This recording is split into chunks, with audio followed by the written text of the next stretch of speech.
All right, what is keyword research? Keyword research is the crux of SEO. It is the most critical element to allow us as SEO analysts, as researchers, ultimately, to find, quantify, and identify the proper demand for every single search term.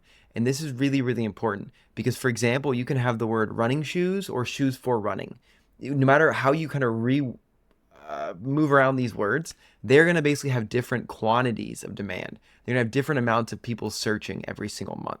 And so this is so, so important to understand because that means you can play around with the words. You can play around with the context. You can create multiple pages to rank for all different variations of these different keywords. How we like to create content with our keyword research is focusing on the big granddaddy of all keywords within that cluster. And then ultimately, as you optimize the whole page for that one keyword, you're going to naturally get the thousands of other keywords on its own, all the different variations, everything, as long as you are the source. You do have that expert opinion and you're really satisfying everything Google wants to see within that keyword context. And so it's pretty important to note, but the best way you can see this and learn this firsthand is type whatever you want into Google as if you are the customer. Because if you're researching as a customer, you should act like a customer. So if you're looking up running shoes, Google running shoes, Google shoes for running, and look at what the search results give you. You're going to be able to actually see all the questions that people also ask, which is really critical. These are literally the buyer's journey. This walks through what people are asking to try to find the answers to ultimately go buy the running shoes of their dreams, to figure it out. And so I think this is such a good use case for helping you design the content that will become helpful and useful. And all of that begins with the keyword research. Because again, maybe it's running shoes, maybe it's shoes for running. It doesn't matter what the keyword is, but it's so important to understand the demand, which could ultimately be clicks per month, or it could ultimately be keyword difficulty. These are the two major factors of keyword research that we're always looking at. So again, it's going to be demand, which is on average clicks that are achieved per month throughout the actual search result. And then secondly, it's the competitiveness, the keyword difficulty, or the KD. This is an important metric to know because it's going to help you understand the difficulty it's going to take for you to rank.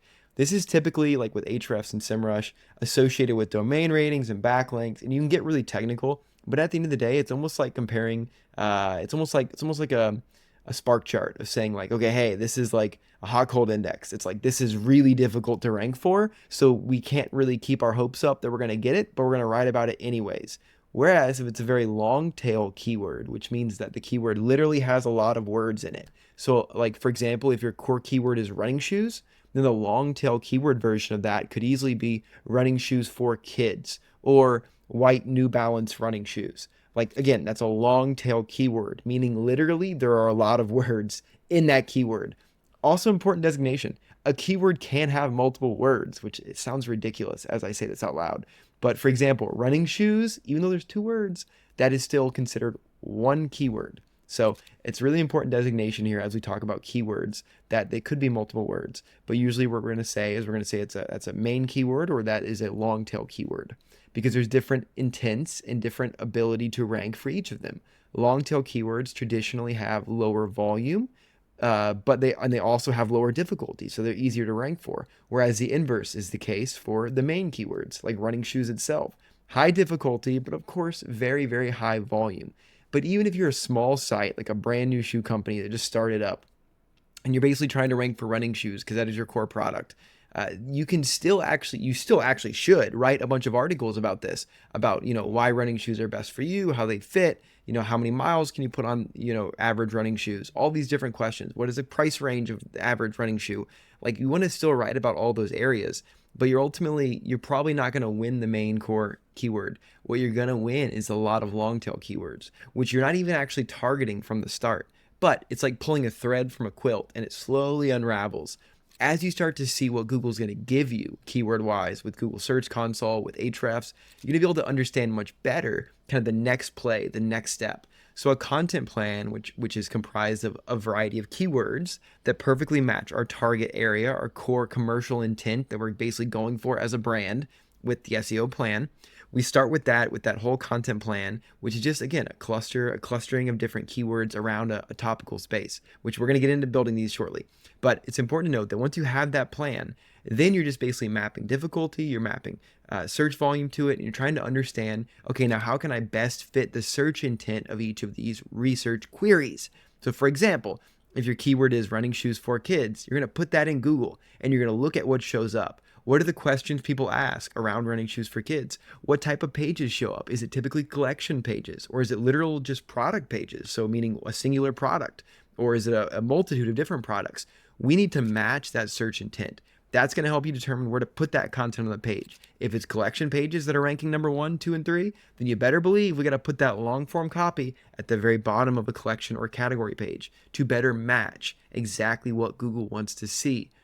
Honestly, within the search result page itself, you get all the answers you could possibly need. Google's giving you the target. You just have to hit it. And you can beat them with the content itself, because Google is telling you the questions people are asking. And you can ultimately write those into an article, the tag at the very bottom of your collection page, all the way from the keyword research. That's going to help you understand exactly how to rank for that, because Google is giving you the playbook. They're telling you, and that way you're predicting the user's next questions as they're reading through your content at the very bottom, which they're probably not going to. We've heat mapped these all the time, and most users don't scroll past the actual products themselves. Like only 5% make it all the way down to the bottom where they're actually reading the copy. But Google's reading the copy. And in your mind, in Google's mind, you're ultimately predicting the questions they want to see. But you're doing it in a very natural way, because you also have a really good product, because you're a great brand. And I think that's the important way to look at this. So keyword research is like, it's like the number one main tool and way for SEOs to analyze and identify the demand, literally the demand associated with, your given area and your given topical spot that you're basically what you're trying to rank for at the end of the day. So it's really critical. Whenever you hear keyword research, again, the main takeaway here is think of supply and demand. With keyword research, you are determining the demand and you're analyzing the supply.